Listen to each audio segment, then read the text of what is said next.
Halo, jumpa lagi di channel Saham Online. Pada kesempatan kali ini kita akan membahas tentang bagaimana cara menggunakan Fibonacci retracement dengan benar.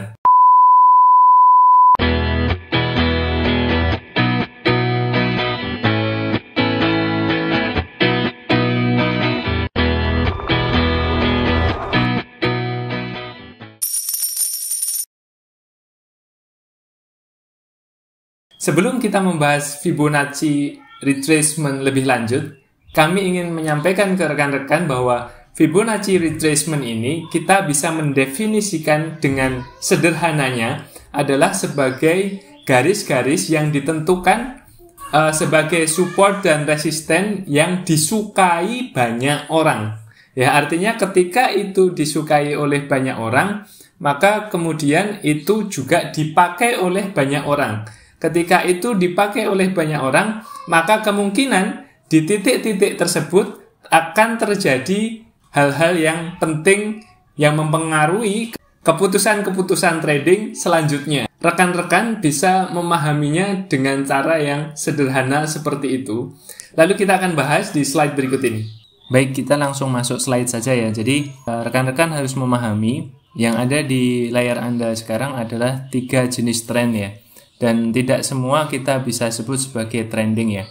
Uptrend dan downtrend ini kita bisa bilang dia trending gitu ya. Harga sedang trending. Sedangkan sideways gitu kita bisa lebih enak menyebutnya ranging. Jadi bukan trending. Kami ingin menyampaikan dari hal ini adalah bahwa indikator Fibonacci retracement ini akan bekerja dengan sangat baik ketika kondisi pasar sedang trending. Ya, kami ulangi lagi, Fibonacci retracement akan bekerja dengan sangat baik ketika kondisi pasar sedang trending. Artinya apa? Kalau berdasarkan jenis-jenis tren ini, maka dia akan oke jika trennya itu uptrend atau downtrend saja. Ya, sedikit mereview di beberapa materi sebelumnya ya. Ini adalah uptrend, ya. Lalu kemudian ini adalah downtrend. Jadi ketika pergerakannya itu naik-naik terus gini, maka sangat asyik menggunakan Fibonacci retracement. Ketika downtrend seperti ini juga sangat enak menggunakan Fibonacci retracement. Tapi ketika trennya itu sideways atau ranging seperti ini, maka tidak asik untuk menggunakan Fibonacci retracement ya.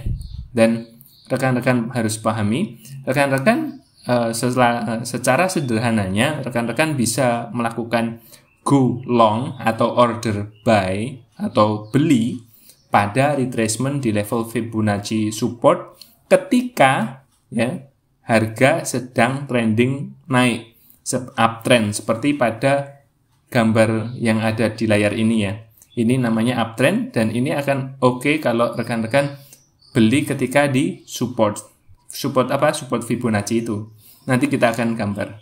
Pada kondisi yang sebaliknya, rekan-rekan sebaiknya melakukan go short atau order sell atau jual pada retracement di level Fibonacci resistance ketika trending bergerak turun atau downtrend. Ya, seperti ini ya. Ini adalah gambaran besar ketika trending ya. Bisa dipahami ya. Dan ketika sideways sekali lagi tidak asyik menggunakan Fibonacci retracement. Menemukan level Fibonacci retracement ini sebenarnya cukup sederhana ya. Artinya Anda harus menemukan swing high dan swing low yang terbaru yang signifikan. Jadi misalkan seperti ini adalah gambar umum uptrend ya, kita sudah bahas tadi. Jadi kalau di sini ada trough, lalu kemudian terjadi peak, lalu kemudian higher trough, lalu kemudian naik, ya, sampai higher peak di sini, ya. Artinya ini sudah uptrend dan rekan-rekan bisa menganggap bahwa higher trough ini sebagai swing low ya, swing low dan ini swing high, ya, swing high, swing low, swing high. Ketika terjadi downtrend ya. Rekan-rekan di sini downtrend ya. Downtrend berarti di sini peak, lalu ada trough, lower peak, lower trough ya. Artinya setelah ini turun gini ya, ini adalah kita sebut swing high ya. Ya. Rekan-rekan bisa klik ya dari sini, klik di sini untuk Fibonacci retracement-nya, swing high, klik di sini, lalu arahkan kursornya ditarik ke bawah ke swing low terbaru yang di sini ya. Ini saat downtrend ya. Saat uptrend, nah ini kan tadi trough, peak, higher trough, lalu kemudian naik, lalu ini kemudian menjadi uptrend ya. Lakukan ini, klik di swing low, di sini swing low, lalu arahkan ke kursor ke sini, ke swing high terbaru ya. Nah, lalu kemudian dilepaskan gitu ya. Nanti akan terbentuk garis-garis ya, terbentuk garis-garis. Bisa dimengerti ya. Nanti kalau rekan-rekan punya Fibonacci retracement di aplikasi rekan-rekan, caranya seperti itu. Nah, sekarang mari kita lihat ya beberapa contoh bagaimana menggunakan Fibonacci retracement pada saham ya barangkali ya. Nah, kita akan belajar menggunakan Fibonacci retracement pada saham MLPL ya. Ini terutama pada sekitar bulan Maret sampai April 2021 ya. Kita lihat setelah naik lalu kemudian turun, naik lagi ya. Artinya ini uptrend ya. Ini uptrend. Ini uptrend. Lalu kemudian kita ambil swing low di angka 97 atau 96 di sini ya. Lalu kemudian ditarik ke atas sampai ke arah 190 ya di sini. Ya. Ya, lalu kemudian muncullah angka-angka ini. 78,6%, 61,8%, 50%, 38,2%, 23,6%. Ini adalah angka-angka Fibonacci yang merupakan support dan resisten secara bersamaan ya. Seperti itu, ya. Fungsinya adalah sebagai support dan resisten, ya. Dan perhatikan ya. Ini kan sudah jadi nih. Ya, kita lihat screenernya screen ini sampai tanggal April akhir ya, Lalu kemudian setelah kita tarik ini, maka kita tunggu hari-hari berikutnya. Nah, kemudian dia terjadi seperti ini. Perhatikan tadi nariknya, perhatikan scroll ya. Tadi nariknya dari angka 96 atau 97 di bawah ini sampai 190 ya. Ya, sampai 190. Lalu kemudian muncul angka-angka ini ya. 23,6, 38,2, 50,0, 61,8, 78,6%. Lalu kemudian di atasnya ini ada angka 123,6, 138,2, 150, 161,8 dan seterusnya ya. Ya. Nah, kita kan tadi taunya ini sudah turun baru sampai sini. Lalu setelah ditarik ke sini, lalu hari-hari berlanjut. Nah, kita lihat, perhatikan di sini, ya.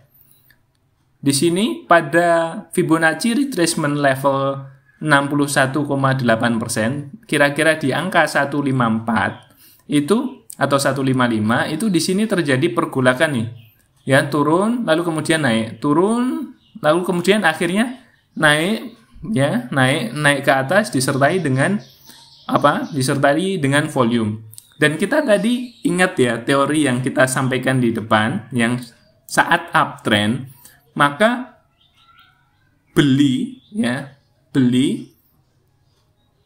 ketika harga berada pada retracement di level Fibonacci support ya, ketika trennya ini sedang bergerak naik. Ya, ini kan tadi kita sudah tahu kalau MLPL bergerak naik. Lalu kemudian turun toh. Nah, artinya apa? Artinya garis-garis yang di bawahnya ini sebagai level support. Ya, ini karena ini jebol, artinya turun ke bawah. Ini jebol lagi, lalu kemudian ditarik naik ke atas. Lalu turun lagi, lalu ditarik ke atas lagi, tapi dengan volume. Artinya apa? Artinya di sini rekan-rekan harusnya beli nih. Di angka sekitar 162. Kira-kira di situ. Nah, rekan-rekan beli di situ. Nah, akhirnya ikuti jalan. Perhatikan.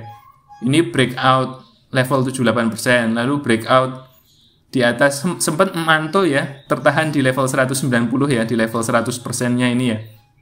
Lalu kemudian naik lagi, lalu kemudian naik, malah breakout di sini. Nah, kemudian hari-hari terus berlanjut. Nah, ini kita bayangkan kalau kita beli di sini, rekan-rekan bisa setidaknya itu bisa cuan di level 190 ini atau bahkan 225 di sekitar sini. Karena di sini terjadi semacam sideway ya, di sini ada tertahan, rekan-rekan bisa jual sebagian di sini ya, atau di hold gitu karena dia setelah turun ternyata naik lagi. Nah, lalu di sini bisa dijual ya. Karena di sini kemudian terlihat sideway gitu ya. Baru nunggu apakah hari-hari kemudian itu breakout lagi, mantul di support lalu kemudian breakout naik ke atas lagi atau bagaimana, itu nanti boleh dilanjutkan lagi. Kira-kira seperti itu untuk penggunaannya. Ini adalah contoh untuk uptrend ya. Contoh untuk uptrend. Nah, sekarang kita akan bahas di contoh downtrend ya. Nah, saham yang terlihat di layar Anda ini adalah pergerakan saham Wika. Ini kita ambil periode pada tanggal Juni 2001 sampai sekitar Juli ya, Juli awal ya. Kita lihat ini turun signifikan ya. Ya, sesuai dengan apa yang kita bahas tadi ya. Ini kita ambil swing yang signifikan. Ya, dan ini memang swing yang signifikan ya. Turunnya panjang dan di akhir-akhir ini kita lihat di sini ada peningkatan volume ya.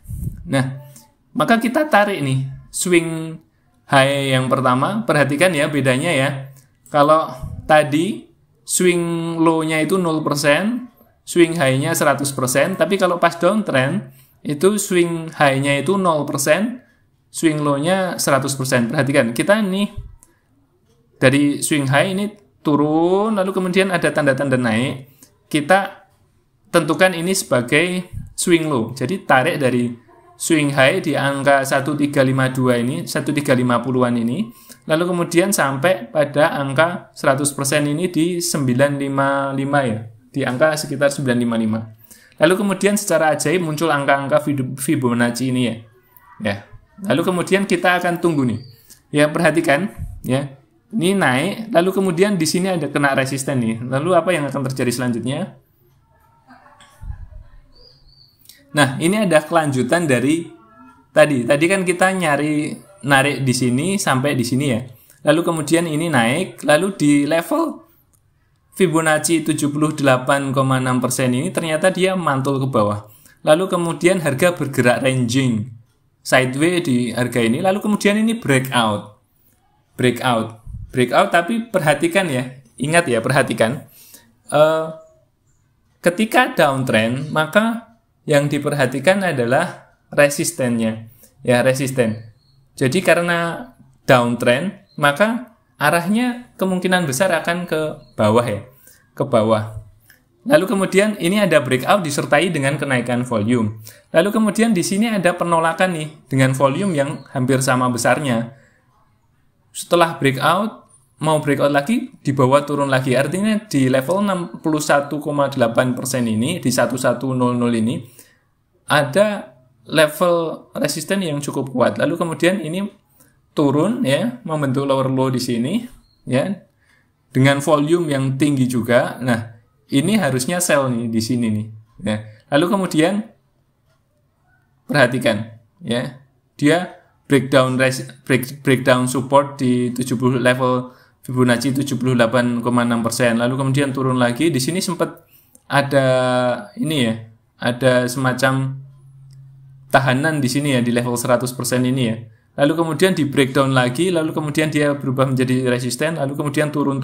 Nah, hari terakhir ini ya, tanggal kemarin, hari Jumat, berada di level 123,6% ya.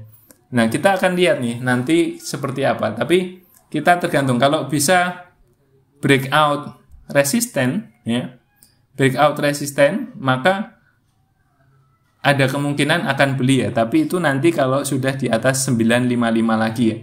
Dan perhatikan ya, di sini seharusnya breakout semacam ini disertai dengan volume, ini adalah level beli ya, harusnya beli ya, harusnya beli.